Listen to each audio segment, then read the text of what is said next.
Qureshi Abraham എന്ന് പറയുന്ന ഈ അണ്ടർവേൾഡ് മെഗാ സിൻഡിക്കേറ്റിനെ ടേക്ക് ഓൺ ചെയ്യാൻ പറ്റുന്ന, അവരെ തൊടാൻ കഴിയുന്ന അത്രമാത്രം ശക്തിയുള്ള മറ്റൊരു ഫോഴ്സ് ഈ ലോകത്തിൽ ഇല്ല എന്ന ധാരണയിലാണ് നമ്മൾ ആ സിനിമ കണ്ടു തിരിയുന്നത്. ആ ധാരണ ശരിക്കും സത്യമായിരുന്നു. പൃഥ്വിരാജിന്റെ ഈ ഒരു വീഡിയോ കണ്ടപ്പോൾ ചിന്തിച്ചു നോക്കിയ കാര്യമാണ്, ശരിക്കും അങ്ങനൊരു ഗ്യാങ് കാണുമോ? എബ്രാം ഖുറേഷിയേക്കാൾ പവർഫുൾ നെക്സസ് എന്ന് പറയുമ്പോൾ അതാരായിരിക്കും? ഈ ഒരു ഡ്രാഗൺ ടാറ്റു അതിലേക്കുള്ള സൂചന ആയിരിക്കുമോ? അതിനെക്കുറിച്ച് ചെറുതായിട്ടൊന്ന് ഡീകോഡ് ചെയ്യാൻ പറ്റുമോ എന്നാണ് നമ്മൾ നോക്കാൻ പോകുന്നത്. അപ്പോൾ നേരെ പോയേക്കാം.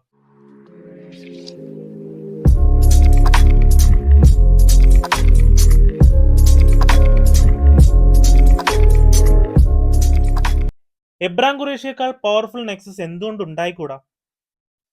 അതാണ് ഞാൻ ചിന്തിച്ചു നോക്കിയത്. പിന്നെ എല്ലാവർക്കും തോന്നുന്ന ഒരു സാധാ ഡൗട്ട് ആയിരിക്കും, ഇനിയിപ്പോ കബൂക്ക ഗ്യാങ്ങിനെ കുറിച്ചാണോ ഈ പറയുന്നതെന്ന്. അല്ല, ഒരിക്കലും അല്ല. കബൂക്ക ഗ്യാങ്ങിനെ കുറിച്ച് ഓൾറെഡി തന്നെ നമ്മുടെ ലൂസിഫർ എൻഡിങ്ങിൽ പറയുന്നുണ്ട്. എബ്രാം ഖുറേഷിയുടെ ഗ്യാങ്ങിനെ പോലെ ഉള്ളൊരു നെക്സസ് തന്നെയാണ് കബൂക്ക കാർട്ടലും. പവർഫുൾ അല്ല എന്നല്ല, പക്ഷേ ഖുറേഷി ഗ്യാങ്ങിനേക്കാൾ പവർഫുൾ ആണെന്ന് തോന്നുന്നില്ല. ഏകദേശം ഒരേ ലെവലുള്ള നെക്സസ് ആയിരിക്കും.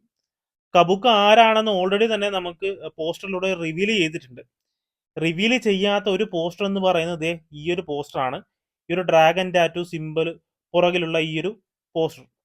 ഈ ഒരാൾ ശരിക്കും ആരാണ് എന്ന് എല്ലാവർക്കും ഡൗട്ട് ഉണ്ടായിരിക്കും.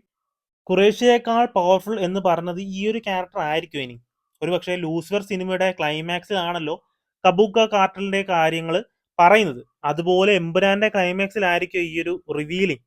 പൃഥ്വിരാജ് ഓൾറെഡി തന്നെ പറഞ്ഞിട്ടുണ്ട്, ലൂസിഫറും എമ്പുരാനും പോലെ അല്ല, L3 കുറച്ചുകൂടെ വലിയ പടമാണെന്ന്. 3 ഇതുപോലെയല്ല, കുറച്ച് വലിയ പടമാണ്. അപ്പോ അത് ഇതിനൊരു വലിയ മഹാവിജയം പ്രേക്ഷകർ സമ്മാനിച്ചാലാണ് 3 സംഭവിക്കുക.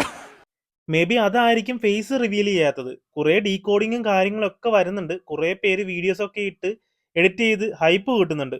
മിക്ക ആളുകളും പറയുന്ന പേരെന്ന് പറയുന്നത് ഡോൺലി എന്നാണ്. ബട്ട് ഡോൺലി ഒന്നും ചാൻസ് ഇല്ല എന്നാണ് എനിക്ക് തോന്നുന്നത്. വന്നാൽ സന്തോഷം, പക്ഷെ മടുപ്പിക്കുമല്ല, അങ്ങനെ ഓവറായിട്ട് പ്രതീക്ഷിക്കണ്ടല്ലോ. പിന്നെ വേറൊരു കാര്യം എന്ന് പറയുന്നത്, നമ്മുടെ ബ്രേക്കിംഗ് ബാഡിലെ ഈ ഒരു ആക്ടറുടെ കാര്യം കൂടി റൂമർ കേൾക്കുന്നുണ്ട്. പക്ഷെ ഇതൊന്നും കൺഫേം അല്ലാത്തതുകൊണ്ട് തന്നെ ഇതൊന്നും കേട്ട് ഹൈപ്പ് കൂട്ടണ്ട എന്ന് ഞാൻ പറയത്തുള്ളൂ. വന്നു കഴിഞ്ഞാൽ എൻ്റെ പോലെ തീയായിരിക്കും. പിന്നെ ലൂസിഫറിലെ പോലെയല്ല, തേർഡ് പാർട്ടിന് വേണ്ടി ഒരു എൻഡിങ് ഈ ഒരു പടത്തിൽ ഉണ്ടാകുക എന്നാണ് പൃഥ്വിരാജ് ഇന്റർവ്യൂസിലൊക്കെ പറഞ്ഞിട്ടുള്ളത്. ഈ ഒരു ക്യാരക്ടർ ചിലപ്പോൾ തേർഡ് പാർട്ടിലേക്കുള്ള ഒരു ലീഡായിട്ട് ആയിരിക്കും കാണിക്കുന്നത്. മേ ബി അങ്ങനെ ആണെങ്കിൽ നല്ലൊരു ഹോളിവുഡ് ആക്ടർ തന്നെ കൊണ്ടുവരാൻ ചാൻസ് ഉണ്ട്. മേ ബി അതുകൊണ്ട് കൂടി ആയിക്കൂടെ ഇപ്പോൾ റിവീൽ ചെയ്യാത്തത്. എന്തായാലും കാമിയോ ആയിട്ട് കുറച്ച് പേരുണ്ട് എന്നാണ് അറിയാൻ കഴിഞ്ഞത്. അർജുൻ ദാസിന്റെ പേര് കേൾക്കുന്നുണ്ട്. പിന്നെ ബോളിവുഡ് ആക്ടർ, അതും അത്യാവശ്യം ഫേമസ് ആയ ഒരാളുടെ പേരാണ് കേൾക്കുന്നത്. നല്ല രീതിയിലുള്ള ഹൈപ്പ് പടത്തിന് ഇപ്പോൾ ഉണ്ട്. ലിയോയുടെ റെക്കോർഡ്, അതായത് മലയാളത്തിന്റെ കേരള ഫസ്റ്റ് ഡേ റെക്കോർഡും ഇപ്പോഴും വിജയുടെ പേരിൽ തന്നെയാണല്ലോ. അപ്പൊ അത് വെട്ടിക്കാനുള്ള ചാൻസ് വളരെ കൂടുതലാണ്. എനിക്ക് തോന്നുന്നത് വെട്ടിക്കും തന്നെയാണ്. ബുക്കിംഗ് തുടങ്ങി പ്രീസെയിൽ വരുമ്പോൾ എന്തായാലും അറിയാൻ പറ്റും. നിങ്ങൾക്ക് എന്താണ് തോന്നുന്നത്? ഒന്ന് കമന്റ് ചെയ്തേക്ക്. വീഡിയോ ഇഷ്ടപ്പെട്ടെങ്കിൽ ലൈക്ക് ചെയ്യുക, ഷെയർ ചെയ്യുക.